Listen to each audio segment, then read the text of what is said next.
में होने वाले विधानसभा के चुनावों के चलते कर्नाटक राज्य में इन दिनों जबरदस्त सियासी गर्माहट नजर आ रही है। हर कोई यही जानना चाहता है कि इस बार कर्नाटक में किस पार्टी की सरकार बनने वाली है। तो कर्नाटक की बात करें तो कर्नाटक के शहर शहर में इन दिनों चुनावी हवा बहती नजर आ रही है। तो सियासत के शोर की गूंज कर्नाटक की गली गली में सुनाई पड़ती नजर आ रही है। कर्नाटक की जनता की जुबान पर राजनीतिक पार्टियों के तमाम नाम नजर आ रहे हैं और वोट के लिए हाथों में खूब हिसाब किताब इन दिनों लगाया जा रहा है, क्योंकि कर्नाटक का चुनाव इस बार बड़ा दिलचस्प होने जा रहा है। हम आपको बता देते हैं कि सियासी दलों ने भी सत्ता के लिए चुनावी चौसर अपनी मोहरें बिछाना शुरू कर दिया है। राज्य की हवा को समझते हुए पार्टियों ने भी अपनी तरफ से समीकरण साधने की पूरी ताकत लगाई हुई है। मुख्य टक्कर की देखें तो यहां पर कांग्रेस और बीजेपी में सियासी टक्कर होने वाली है और कौन बाजी मारेगा और किसकी सरकार बनेगी यह जानने के लिए हर कोई बेचैन है।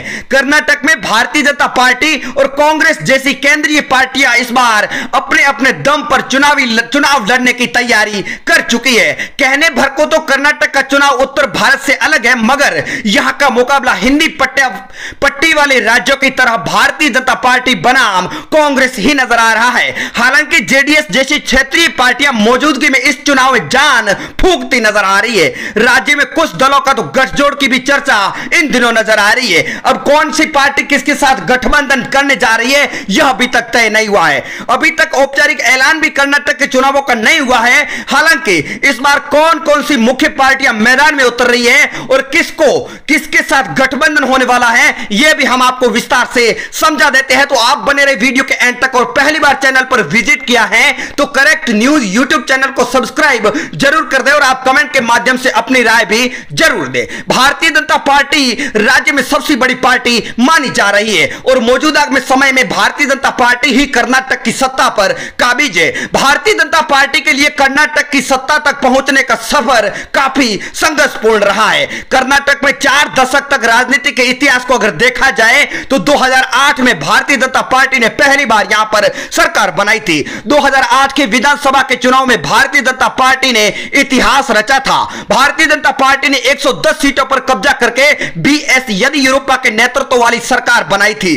कर्नाटक के साथ दक्षिण भारत में पहली बार भारतीय जनता पार्टी यहां पर सरकार बनाने में सफल हुई थी। वैसे इससे पहले बीजेपी इस राज्य में सत्ता का स्वाद गठबंधन में रहकर चख चुकी है। हम आपको बता देते हैं कि जब 2006 के विधानसभा के चुनाव हुए थे तब भारतीय जनता पार्टी राज्य की सबसे बड़ी पार्टी बनकर उभरी थी। बहुमत की कमी के चलते यहां पर सरकार तो नहीं बना पाई थी। बाद में गठबंधन करके कांग्रेस और जेडीएस ने यहां पर सत्ता संभाली थी। हालांकि कुछ समय के बाद में कांग्रेस का साथ छोड़ करके जेडीएस ने भारतीय जनता पार्टी से गठबंधन कर दिया और कुमार स्वामी के नेतृत्व में बीजेपी और जेडीएस के गठबंधन की सरकार बनी थी। लेकिन इस बार के चुनाव में कौन भारी पड़ने वाला है तो हम कर्नाटक की तमाम 224 विधानसभा की सीटों का एक ओपिनियन पोल आप लोगों के सामने रख रहे हैं। तो आप बने रहे वीडियो के एंड।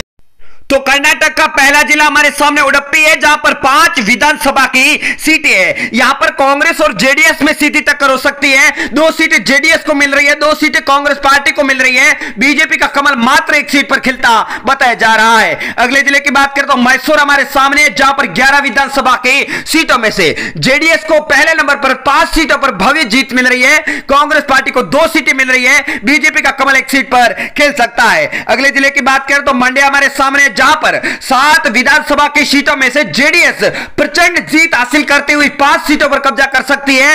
कांग्रेस पार्टी को 1 सीट तो बीजेपी को भी 1 सीट मिलने का आसार जताया जा रहा है। अगले जिले की बात करें तो कोडागू हमारे सामने जहां पर 2 विधानसभा की सीटों में से कांग्रेस और जेडीएस में सीधी टक्कर हो सकती है। 1 सीट जेडीएस को मिल रही है, 1 सीट कांग्रेस पार्टी को। बीजेपी का यहां पर खाता नहीं खुल रहा है तो अन्य को भी निराश होना पड़ सकता है। अगला जिला हमारे सामने हसन है जहां पर 7 विधानसभा की सीटें हैं। यहां पर भी जेडीएस 3 सीटों पर कब्जा कर सकती है। बीजेपी को 2, कांग्रेस पार्टी को 2 तो अन्य को यहां पर 1 भी सीट नहीं मिलने का आसार जताया जा रहा है। अगले जिले की बात करें तो हमारे सामने आ चुका दक्षिण कन्नड़ जहां पर 8 विधानसभा की सीटों में से जेडीएस यहां पर भी पहले नंबर पर 4 सीटों पर कब्जा कर सकती है। कांग्रेस पार्टी को 3 सीटें मिल सकती है। बीजेपी का कमल 1 सीट पर खिल सकता है तो अदर को निराश होना पड़ सकता है।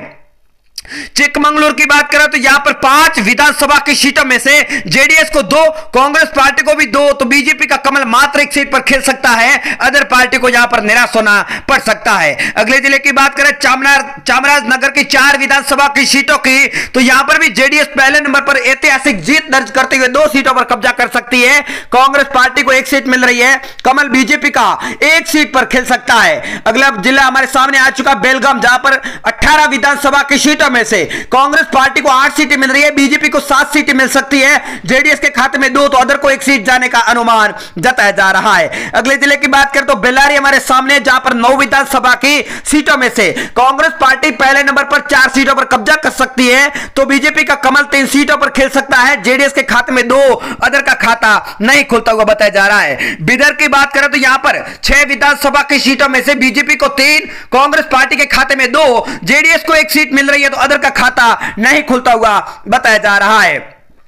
अगले जिले की बात करें तो बीजापुर हमारे सामने आ चुका, जहां पर 8 विधानसभा की सीटों में से कांग्रेस और बीजेपी में सीधी टक्कर हो सकती है। यहां पर 3 सीटें बीजेपी को, 3 सीटें कांग्रेस पार्टी को, तो जेडीएस के खाते में 1, अदर को भी 1 सीट जा सकती है। चिक्काबल्लापुर की बात करें तो यहां पर 5 विधानसभा की सीटों में से बीजेपी का कमल 2 सीटों पर खेल सकता है। कांग्रेस पार्टी को 2 सीटें मिल सकती है। जेडीएस के खाते में 1, अदर का खाता नहीं खुलता हुआ बताया जा रहा है। अगले जिले की बात करें तो चित्रदुर्ग हमारे सामने, जहां पर 6 विधानसभा की सीटें है। यहां पर बीजेपी को 3 सीटें मिल सकती है, कांग्रेस पार्टी को 2 सीटें जा सकती है। जेडीएस के खाते में 1, अदर का खाता नहीं खुलता हुआ बताया जा रहा है। अगले जिले की बात करें तो हमारे सामने दावनगरी है, जहां पर 7 विधानसभा की सीटों में से कांग्रेस पार्टी पहले नंबर पर 4 सीटों पर कब्जा कर सकती है। बीजेपी को 3 सीटें मिल सकती है। जेडीएस और अदर का यहां पर खाता नहीं खुलता हुआ बताया जा रहा है। अगला जिला हमारे सामने धारवाड़ है, जहां पर 7 विधानसभा की सीटें है। यहां पर भी कांग्रेस पार्टी पहले नंबर पर 4 सीटों पर कब्जा कर सकती है, तो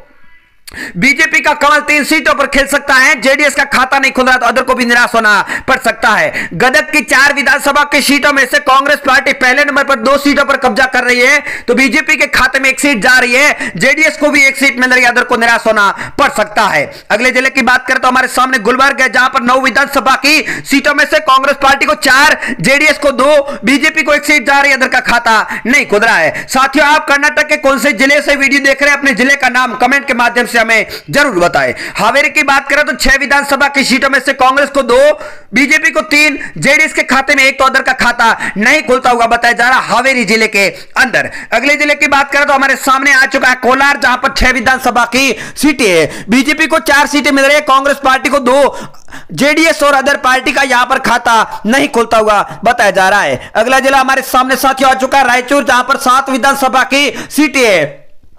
यहां पर जेडीएस और कांग्रेस पार्टी में सीधी टक्कर हो सकती है। 2 सीटें जेडीएस को मिल रही है, 2 सीटें कांग्रेस पार्टी को जा रही है, तो बीजेपी का कमल 4 सीटों पर खेल सकता है। रामनगर की 4 विधानसभा की सीटों में से कांग्रेस पार्टी को 2 सीटें मिल रही है, बीजेपी के खाते में 1 सीट जा रही है। जेडीएस को 1 सीट मिलने का अनुमान जताया जा रहा है, तो अदर पार्टी का खाता नहीं खुल सकता है। अगले जिले की बात करें तो हमारे सामने आ चुका शिमोगा, जहां पर 7 विधानसभा की सीटों में से कांग्रेस पार्टी को 4, बीजेपी के खाते में 2 सीटें जा सकती है, तो जेडीएस को यहां पर 1 सीट मिलने का अनुमान जताया जा रहा है। अगले जिले की बात करें तो हमारे सामने आ चुका तुमकुर, जहां पर 11 विधानसभा की सीटों में से कांग्रेस पार्टी को 5 सीटें मिल सकती है। बीजेपी का कमल 4 सीटों पर खेल सकता है। जेडीएस को 1 सीट मिल रही है, अदर पार्टी को भी यहां पर 1 सीट जाने का अनुमान जताया जा रहा है। अगले जिले की बात करें तो हमारे सामने उत्तर कन्नड़ आ चुका है, जहां पर 6 विधानसभा की सीटों में से बीजेपी पहले नंबर पर 3 सीटों पर कब्जा कर सकती है। कांग्रेस पार्टी को 2 सीटें मिल रही है, जेडीएस के खाते में 1 सीट जा रही है, अदर को निराश होना पड़ सकता है। अंत में अगर बात करें यादगीर की 4 विधानसभा की सीटों में से, तो कांग्रेस पार्टी को 2, जेडीएस को 1, बीजेपी के खाते में 1, तो अदर पार्टी को यहां पर यादगीर जिले के अंदर निराश होना पड़ सकता है, क्योंकि उनका खाता नहीं खुल रहा है। तो साथियों, अंत में हम आपको यह भी बता देते हैं कि कर्नाटक में बीजेपी, कांग्रेस और जेडीएस सहित तमाम दल अपने पूरी ताकत के साथ इस बार चुनाव प्रचार में जुटे हुए नजर आ रहे हैं। लेकिन कर्नाटक में अब तक हुए 14 चुनाव में वोटिंग पैटर्न और ट्रेंड को देखकर सुबह का सियासी मूड बखूबी तरीके से समझा जा सकता है। कर्नाटक में हर 5 साल के बाद में सत्ता परिवर्तन का रिवाज भी चल रहा है। इसके अलावा अलावा कर्नाटक की वोटिंग फीसदी कम होने और ज्यादा होने पर चुनावी नतीजे भी प्रभावित होते आए हैं। आइए हम इसको भी समझ लेते हैं। कर्नाटक में अब तक कुल 14 विधानसभा के चुनाव हो चुके हैं और 8 चुनाव में वोटिंग परसेंट में इजाफा हुआ है, जिसमें सिर्फ एक बार 1962 में ही कांग्रेस की सत्ता में वापसी हुई, तो वहीं 5 चुनाव में वोट प्रतिशत कम रहा और भारतीय जनता पार्टी सत्ता में लौटी है। लेकिन इस बार का चुनाव किसके खेमे में जाने वाला है, जीत किस पार्टी की होने वाली है, यह देखना बड़ा दिलचस्प होने वाला है।